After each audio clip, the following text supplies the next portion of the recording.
Hello, guys, and welcome back to Listen Up, presented by Dempsey's Growing Sportsland. I got a good one for you tonight. I'm happy to be on here with you guys and to report yet again some good news. A good UConn Huskies win tonight. Sold out crowd tonight for Creighton. Only the third time in their history that's ever happened, and it was relatively a quiet crowd for really the whole game. Aubrey Griffin was out for tonight's game due to a positive COVID test, and Amari DeBerry was also unavailable for tonight's game. She was unable to travel out of Buffalo from her winter break, so UConn was shorthanded yet again for tonight's game with only 7 available players. Mule, Lopez, Seneschal, Ducharme, Edwards, and Uhas was the starting lineup for tonight for the first time this season. UConn started out hot yet again. The Huskies went on a 10-0 run before Creighton scored its first points. Nika hit a 3. Dorka got 2 buckets inside. Lou made a great cut to the basket. The UConn offense looked great early on. The defense looked good too. Great half-court defense. 21-10 lead in favor of UConn at the end of the first. But towards the end of the first quarter and then the second, UConn had poor shot selection on offense. The decision making dwindled. UConn was putting up quick shots. They became kind of impatient on offense almost. Luckily, their defense was picking up the slack for Creighton's poor shooting from outside. That didn't help Creighton at all for this game, that's for sure. But after the media timeout in the second quarter, in the final 4 minutes, I think Gino told UConn to just get the ball inside, and it worked. Dorka got 5 points. Ducharme made a bucket inside, and UConn expanded their lead again and were up 36-16 at the half. Creighton shot a miserable, a miserable. They couldn't get anything to fall. 1 of 19 from outside. Very unusual shooting night tonight from Creighton. And Aaliyah and Dorka together outscored and out-rebounded the whole Creighton team in the first half. A very dominant first half and really a very dominant whole entire game from the UConn Huskies tonight. Starting the third, Aaliyah Edwards came out. She came out on a mission. It was the Aaliyah Edwards show in the third quarter.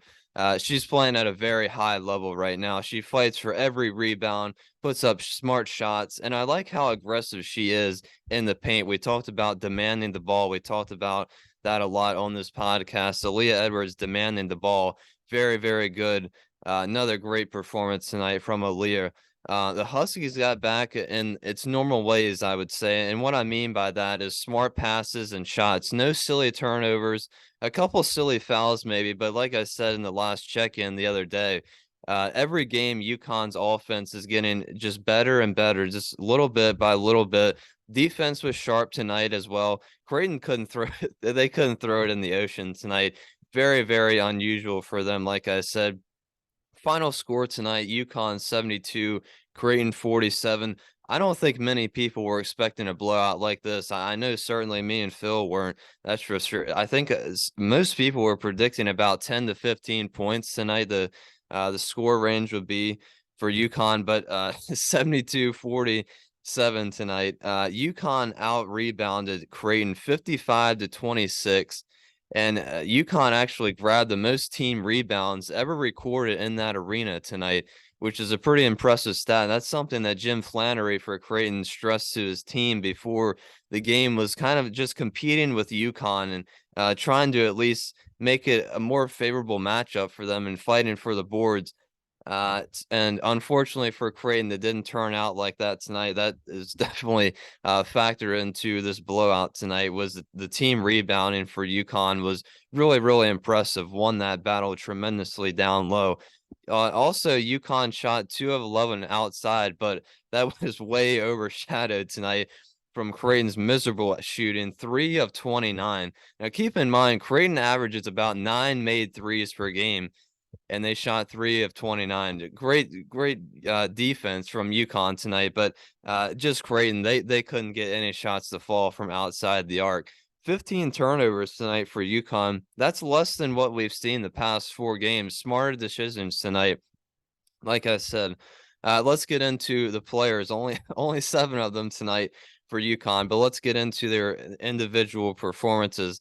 Aaliyah Edwards. There's not much to say. 23 points, 20 rebounds, just incredible. I'm really running out of words to use to describe how Aaliyah's playing right now.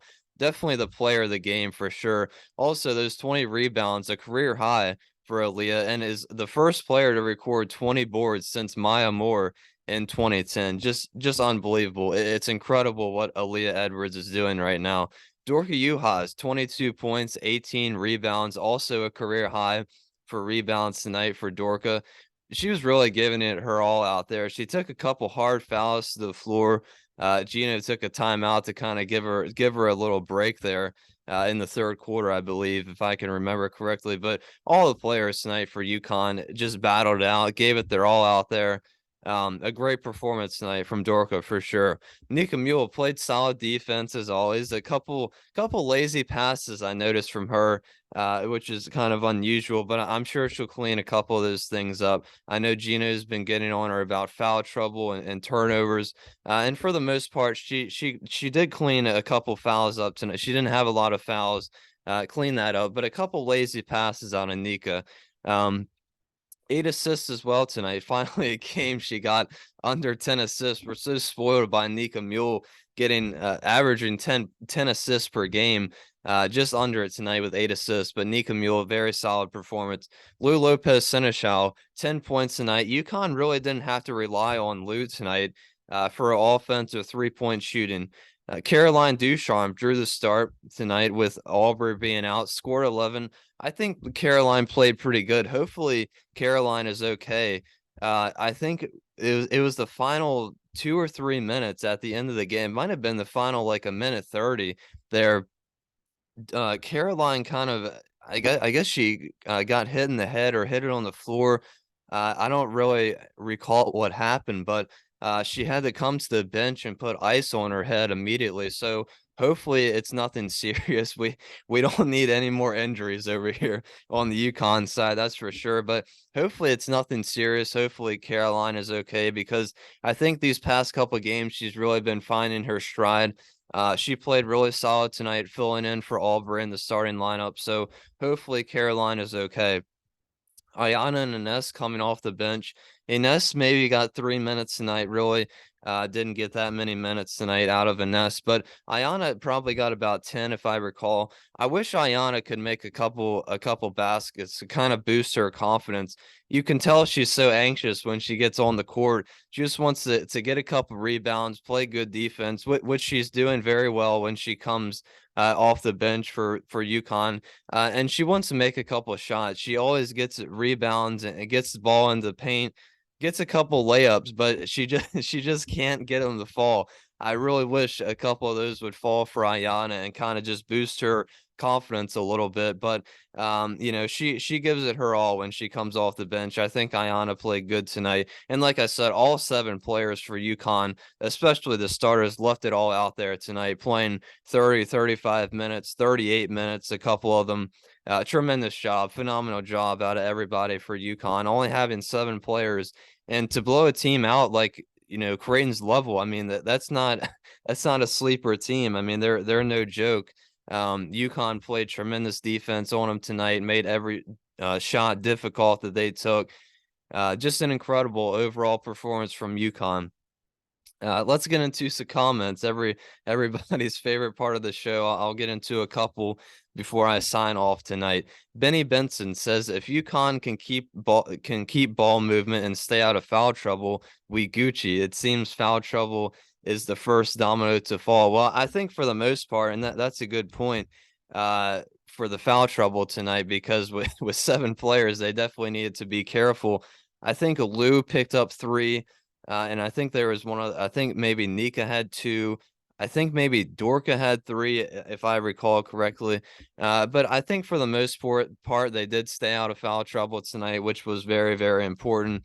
But yeah, I mean, especially with these recent games where UConn just can't seem to catch a break with injuries, or now Aubrey getting COVID and Amari not being able to travel and get out of Buffalo. It's just UConn can't catch a break. And when you only have 7 players and 2 available subs, it's definitely important to stay out of foul trouble. So I think they did that tonight. They did a good job of that tonight. And the ball movement as well was good tonight for UConn. Better spacing on offense, smarter passes.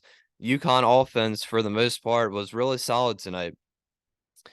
Yolanda McKay says Huskies will have to bring their A game against the Jays, limit the turnovers. Yeah, for sure. I think they brought their A+ game tonight. That was definitely one of their best performances of the season. Might not have scored 90+ points, 98 points for UConn, but just all around. I mean, being able to shut down a Creighton team like that averages 9 3-point shots a game, 3-pointers made a game. Creighton's a really talented team, sold out crowd, and the crowd didn't really have much to cheer for tonight. So I think UConn definitely brought their A+++ game tonight. And limited the turnovers. I think they did 15, a little less. Like I said, a couple lazy passes and bad decisions, but I think that's going to happen every game. We're just so used to UConn being pretty much perfect on offense, but for the most part, I'd say they did limit the turnovers tonight. Now I'll get into one more here. Lindsay Matthews, welcome back, Lindsay. We always love your questions and comments. She asked, if UConn plays South Carolina in the final, how do you think Aaliyah Edwards will do against Aaliyah Boston? I wanted to read this off and answer this question because I think it's a pretty good question.